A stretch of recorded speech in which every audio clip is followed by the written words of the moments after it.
of a big deal Johnny Somali has been. Now, there's apparently a YouTuber, a really dumb YouTuber that has popped off so hard that he went to prison and nobody's really talked about it. We're going to take a look at this and check out what Mujin has to say about this. I think it's safe to say by now that being an influencer is probably one of the toughest jobs on planet Earth. It's so hard, man. You have to be your own boss and you gotta make that video and go live. Oh my god, it's so hard. This is mostly because throughout your very rewarding career, you'll be asked very tough questions. Yeah, and the stress. Should I do pull-ups on a holy site? Right, every content creator thinks about this daily, man. It's such a hard topic. In Japan. God, I just can't imagine the struggle of her fucking having to dumb answer that fucker here. question before posting it to her dumbass Instagram followers. But that's not even the toughest one. Should I go to Japan, known to be a country full of hospitality and kindness, order food, get on trains, and just not pay the bills? Good idea. Seriously, these influencers have it really tough. And more recently, you had this happen to poor Johnny Somali. No. He had to go to South Korea and ask himself a very Why simple would question. anybody hurt this kind, innocent man? Should I twerk in front of a monument made to commemorate one of the most oppressed people during World War II? He's such an animal. Like, what is he doing? Like, this is one of the dumbest people I've seen on the content creation space ever. Like, this is impressive. Like, he is such a moron. Not only are people getting so tired of these dumbass influencers and their antics, but they're also very tired of countries not taking those things seriously. Johnny, for example, committed crimes in Japan, but never faced any jail time. He only got banned from the country, disappointing many people. But the story we're going to be talking about today not only is way worse than anything I've mentioned so far, but it also had massive consequences. Thank God. It's about how two Taiwanese influencers went to Cambodia thinking that as influencers they can do whatever they want, and instead of getting a slap on the wrist, they got the complete opposite. And that's how every country should handle it. I don't understand how every country has been like slapping these influencers on the wrist and not giving them proper punishment. They should set an example with every single one so it never happens ever again. They got sentenced to inhumane conditions, okay? This Deliver was so max big that it punishment, made yeah. it onto Taiwanese national news, Cambodian news, and was talked about Cambodian. all over Asia, but no one really talked about it in the West. Every article, every source of information. Yeah, the problem is that nobody cares about warnings. And once you give them a warning, they will feel like they are untouchable because they didn't get any punishments. I found was in Mandarin, okay, or Cambodian. But regardless, it was massive. So massive, in fact, that even the Prime Minister of Cambodia had something to say about it directly, releasing a statement talking about it. I have never seen something of this scale before. So let's talk about it.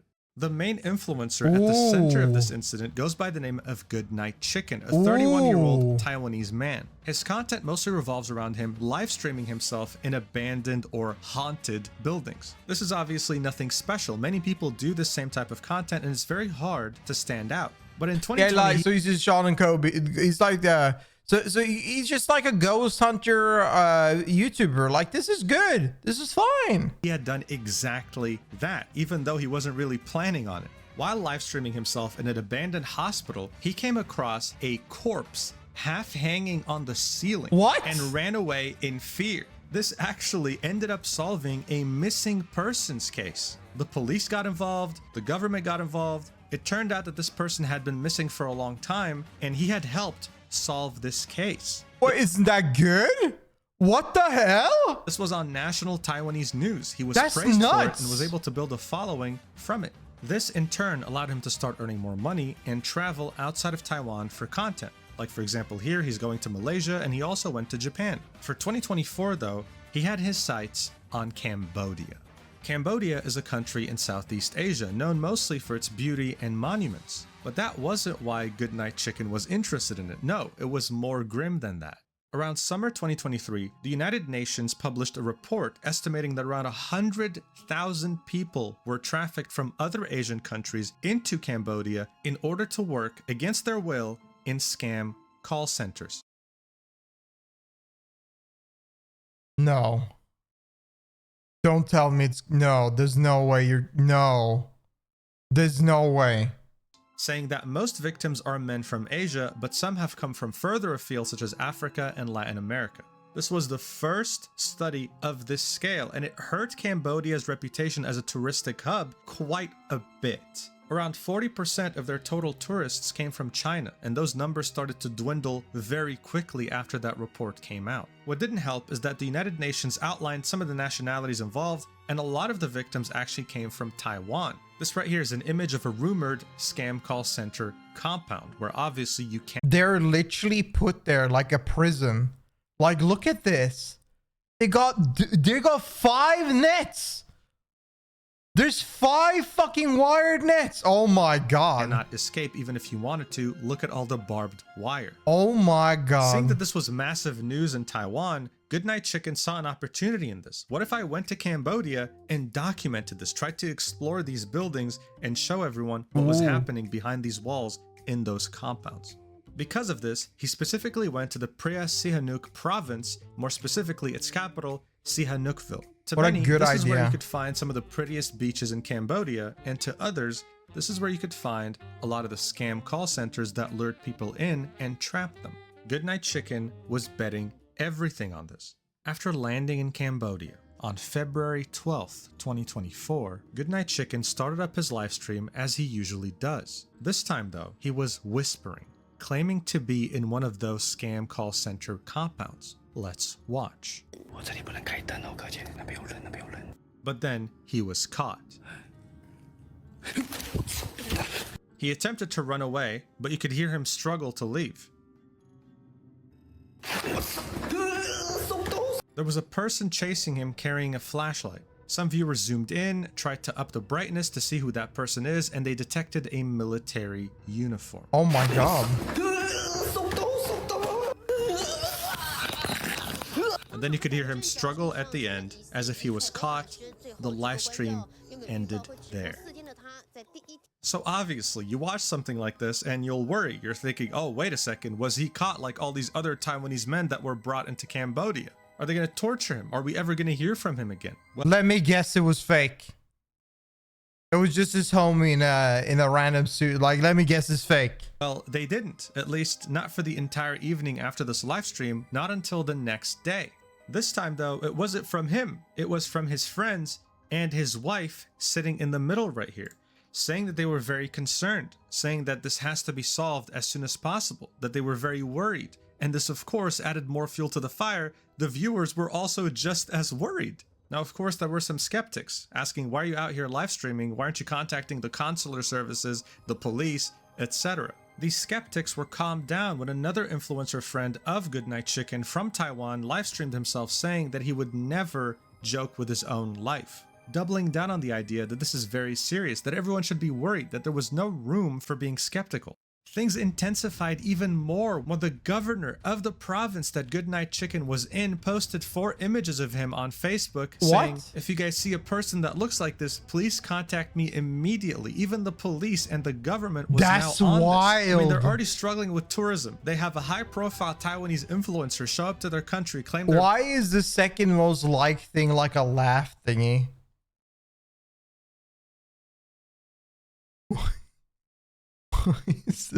What is the second? Bro, being kidnapped? this is like, I don't like, if this is real, like this is some serious ass shit. Holy shit, man. Get everyone on this. This was a matter of national reputation now. Yeah. But as you might have guessed, things got even more intense. The next day, a live stream just starts all of a sudden on Goodnight Chicken's channel, and it's him running. Watch. Running from what? He's running in the streets. He's running away from the military and he had to go live. Oh shit! Bro, that's crazy. As you can see, his clothes are ripped, he showed bruises, his head is half shaven, and the things he claimed are so insane that we can't just skip over them. Here's what he said, translated. He claimed that he was controlled by multiple gunmen throughout the night, was tortured with electric shock batons, and was robbed of $3,000 to $4,000 US. This was all while he had a record number of viewers. This all started out with some dude sneaking through a building that he shouldn't have been in, to now a national, governmental, and political issue on a global scale, all right? Like, how the fuck did he leave then? Like, how did he escape? How did he get his phone and live stream? He had to log in and everything. Why is he running? Like, what's going on? This wasn't just about some country. This seems so fake. Super sus. This is so fake. These issues, all right? Taiwan was indirectly involved in this because, I mean, this is one of its high-profile citizens. Cambodia took this very, very seriously. But some of Goodnight Chicken's viewers weren't taking it as seriously anymore. The skeptics resurfaced, and this time they had proof. Liu Yu, otherwise known as XXXX Gay 1069 on Twitter. Gay 69. Nice. Amazing. Bro, Gay 1069. That's me on my alt account. Sorry, guys. Name. Yeah, I was involved. Exactly where Goodnight Chicken actually was. What a He name. concluded that his live stream of fucking himself running was actually in this area right here, which is a very big deal because it was very far away from the rumored compound location and right next to a beautiful, peaceful, and calm resort town Detective on the beach. Addy. Not really a place where you'd expect someone torturing you, shaving half your head, and shocking you. To some people, this was getting very fishy.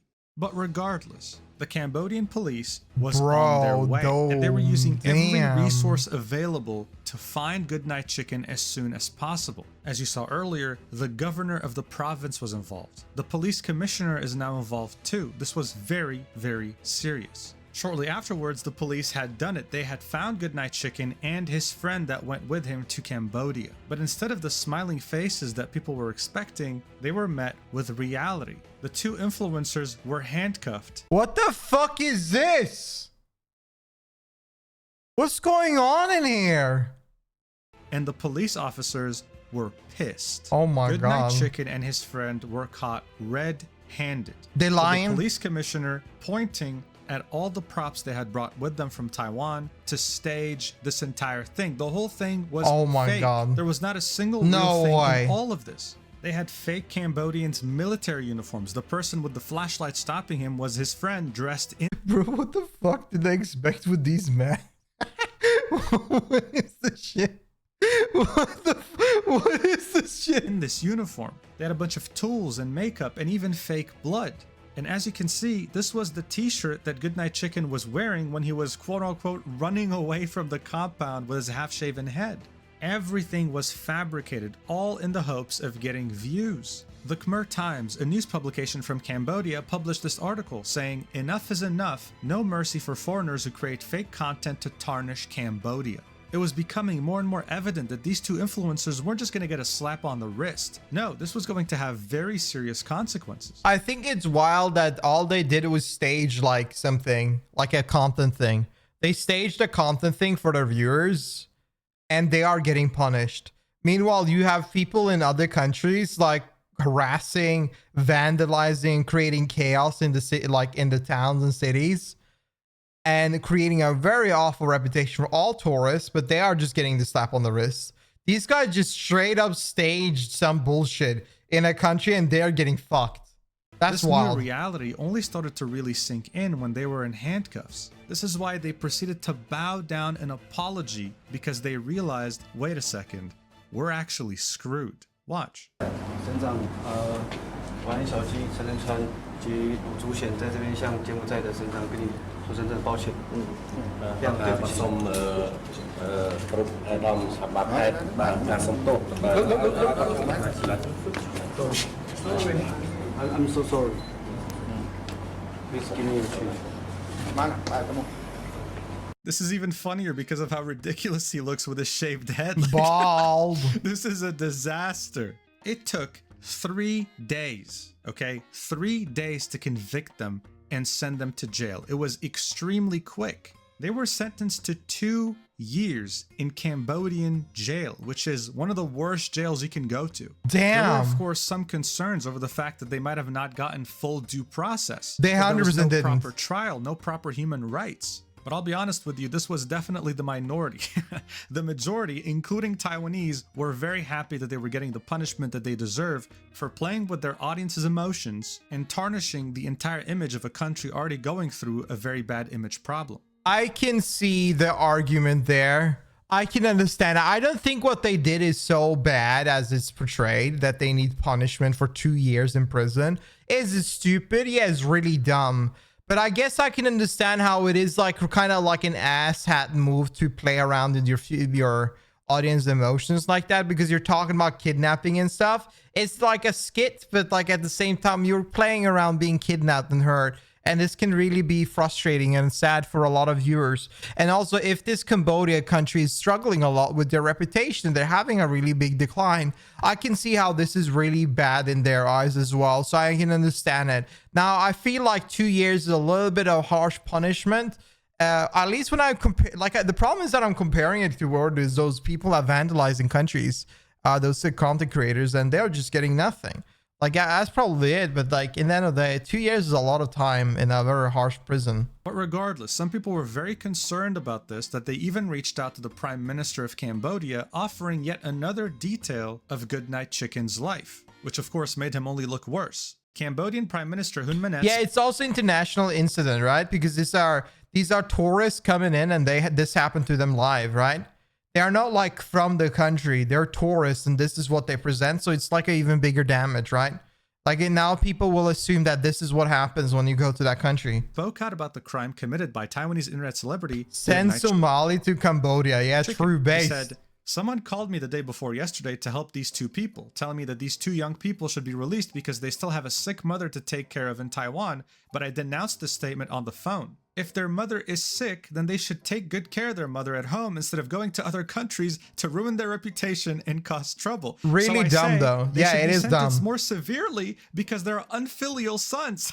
This kind of selfish behavior not only hurts Cambodia, but also discourages tourists from visiting Cambodia and causes people to lose their income. Pretty much. Manet also warned any internet celebrities who want to come to Cambodia to make fake videos to gain internet popularity, we will take strict actions. Just like the 2 people from Goodnight Chicken, they will serve 2 years in prison and be blacklisted, permanently banned from entering Cambodia. So the Prime Minister himself had something to say about this, and he doubled down on it, telling anyone else who might have the same idea, if you come here and do the same thing, not only will you be permanently banned from visiting, but you will also be going to jail. So again, I just want to show you how the Taiwanese were reacting to this. On the post from the governor of the province involved, where he was asking, hey, anyone have information about this guy? Tell me immediately. The comments are, they're self-explanatory. Please let him go to jail. Or, as a Taiwanese, I am deeply sorry for the issues caused by this Taiwanese individual in Cambodia. I hope that he will face the most serious consequences for his actions. Please believe that the majority of Taiwanese people are well-mannered and differ from him. So this is I mean, this also makes them look at Taiwanese like visitors as well, all bad in a bad way, right? This is just bad for everyone. I get it. The conviction was extremely fast and might have broken some human rights. No one really had any sympathy or even pity for him. The Cambodians were furious that someone was harming their reputation for clout, and the Taiwanese were furious because not only did he play with their emotions, but he single-handedly harmed their reputation. Barely a month after Goodnight Chicken was arrested for inciting social unrest for 2 years with his friend, news came out from the Star saying that his time in jail is miserable. Ooh. Apparently, the only way he can sleep is in an upright position. He can't even lay down. This is because he's in a cell with 150 different inmates, all crammed up together. According to the Cambodian League for the Promotion and Defense of Human Rights, they describe Cambodian prisons as severely overcrowded and having abysmal living conditions. People in prison have to routinely make informal payments for basic necessities like food, space to sleep, and family visits. And here's a drawing of how a cell looks like. An actual image would probably get me demonetized, so this drawing right here kind of shows you how there's barely any space. This is why you don't want to end up in a Cambodian prison cell.